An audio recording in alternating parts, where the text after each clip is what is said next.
Where is that fear occurring? In my heart, I feel it. No, it's not in your heart. I'm sorry, but this is like technical speak here, right? We want to just change that language.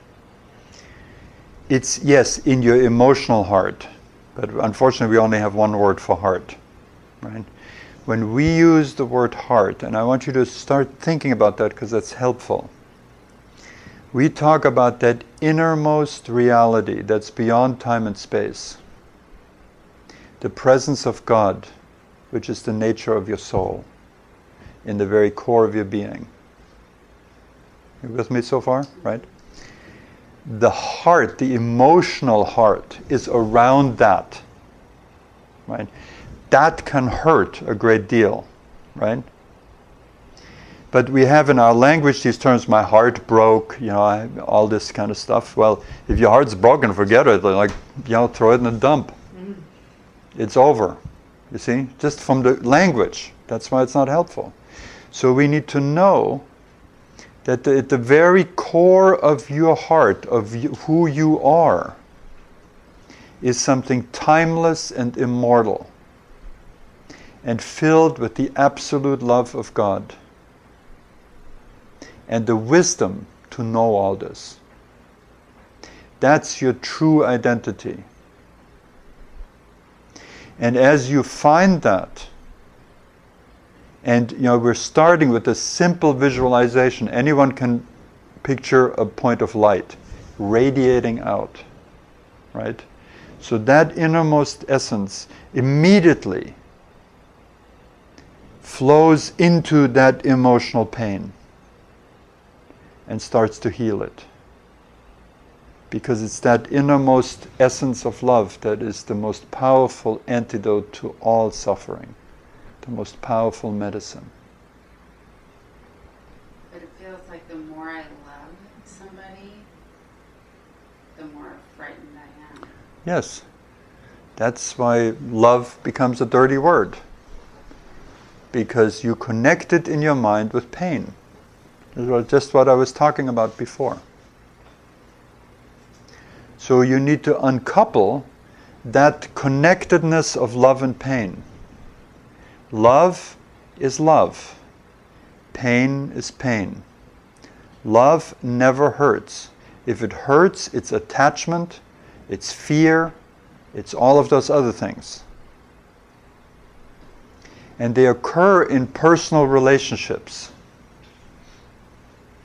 But they do not touch the soul. They do not touch the true essence in the innermost core of your being. So this is maybe a completely new concept for you. So take it in and see if it fits. That in the core of your being there is a reality that is completely free of suffering. And is the remedy for all of suffering. That the remedy is within the very core of the problem. So then the problem is suddenly not just a problem. It's also the way we access its remedy, the solution. Am I making sense? You with me? Yeah, it's just so foreign to me because I don't want to love anybody because then it hurts. Right. So I just shut them Well, down. so how does it feel not to love everyone? It feels lonely Yeah. and isolated. Welcome to being stuck. Yeah, exactly. And that's exactly perhaps the greatest tragedy of our time, that people end up in that place. Where you know that without love your life is not worthwhile, and yet you're afraid to love because your mind, not reality, connects it with pain. So where does the pain come from? The pain comes from attachment. Right? Attachment is to want to have it your way. And the world just doesn't operate that way at times. So to the extent that you're attached, you actually don't love. When you're attached, you want it your way. That's not love, is it? Love is free. And love accepts reality as it is. It doesn't put conditions on it. I love you if you're going to be here at my beck and call to make me feel comfortable for the rest of my life. That gets baked into the beginning of marriages, and it's very toxic. So one just hopes that the love survives that type of thinking.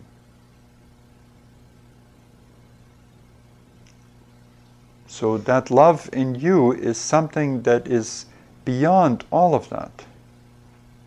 It is there, it's pristine, and it's absolutely wonderful.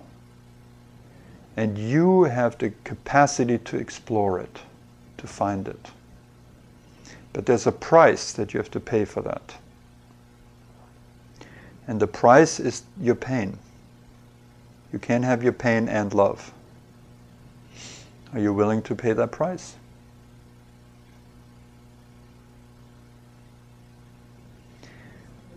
Yeah.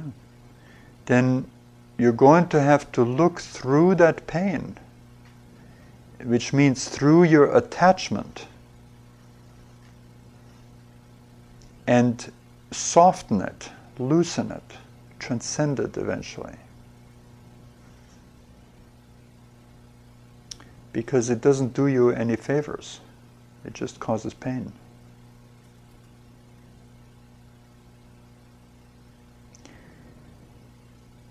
There's a natural attachment that happens between people who love each other.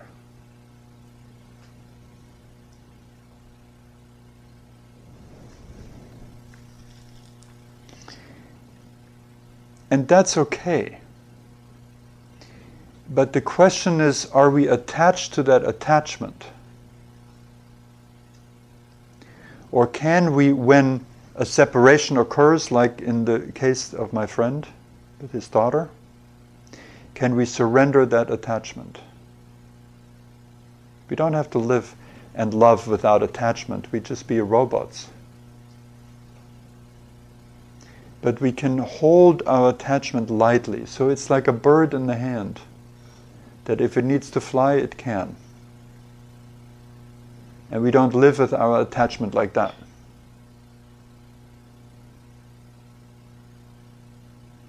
So in that sense, we can allow the pain of a separation or a death or whatever happens.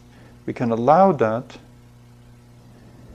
and we'll flow through it until that particular energy is spent, and then it will be completely spent and we will be free.